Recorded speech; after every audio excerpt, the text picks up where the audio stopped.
Hello மக்களே, இன்றைக்கும் Malaysia Murugan கோவில் பற்றின விஷயங்கள் நம்ம தொடர்ந்து பார்க்கலாம். இந்த குகை கோவிலோட உள்ள பல குகைகள் இருக்குது. சுண்ணாம்பு குன்றுகளுக்கு அருகில் செல்லும் 10 ஆற்றின் பெயரிலிருந்து தான் 10 மலை அப்படிங்கிற சொல் உருவாகியிருக்கு. இங்கே உள்ள சுண்ணாம்பு குன்றுகள் 40 கோடி ஆண்டுகள் பழமையாக வாய்ந்ததுன்னு சொல்கிறாங்க. மலேசியாவோட 10 மலையில் உள்ள சிறிய குகையில் வேல் மாதிரி உருவம் கற்பாறையில் தெரிஞ்சதை பார்த்து ஒரு தமிழ் பக்தர் ஒரு மூங்கில் அங்கே வச்சு அதை வேலாக நினச்சி வழிபட்டு வந்திருக்காரு. அதுக்கு பிறகு உலோகத்திலான வேல் அங்கே வைக்கப்பட்டு முருகப்பெருமானுக்கு ஆலயம் அமைக்கப்பட்டிருக்கு.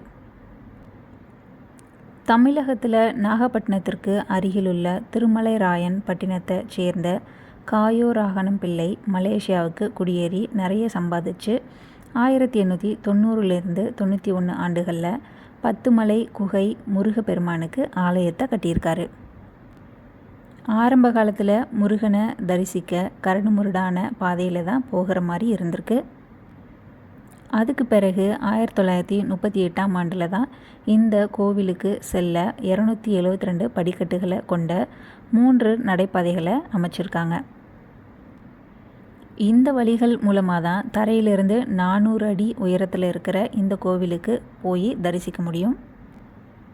கோவிலோட நுழைவாயிலின் அருகில் தங்கம் போல தகதகவென மின்னும்படியான வர்ணம் பூசப்பட்ட மிகப்பெரிய முருகன் சிலை ஒன்று உருவாக்கப்பட்டிருக்கு.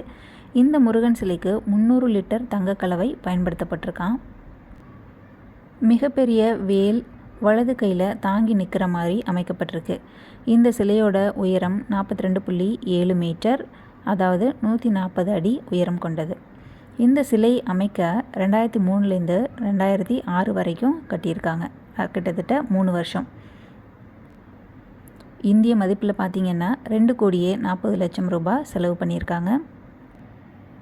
இந்த 10 மலையில் 2 குகைகள் இருக்குதுன்னு சொல்கிறாங்க. ஒன்று ரொம்ப ஆழமாகவும் இருட்டாகவும் இருக்குமா. மற்றொரு குகையில் தான் முருகன் கோவில் கொண்டிருக்காரு. பல்வேறு வழிகளிலிருந்து கொண்டு வரப்படும் பால் எல்லாமே வேலுக்கு அபிஷேகம் செய்யப்படுகிறது. இங்கு மட்டுமே நடைபெறும் நிகழ்வாக இருக்குது. தமிழகத்தில் இருக்கிற கோயில்களில் இப்படி செய்யப்படுறதில்ல. 3 நாட்கள் இடைவெளியே இல்லாமல் இரவு பகலாக பாலாபிஷேகம் நடந்துகிட்டே இருக்கிறது தான் இந்த கோவிலோட சிறப்பு. ஓகே மக்களே, நாளைக்கு வேறொரு வீடியோவில் பார்க்கலாம். எல்லோரும் சந்தோஷமாக இருப்போம், நல்லாவே இருப்போம். டாடா.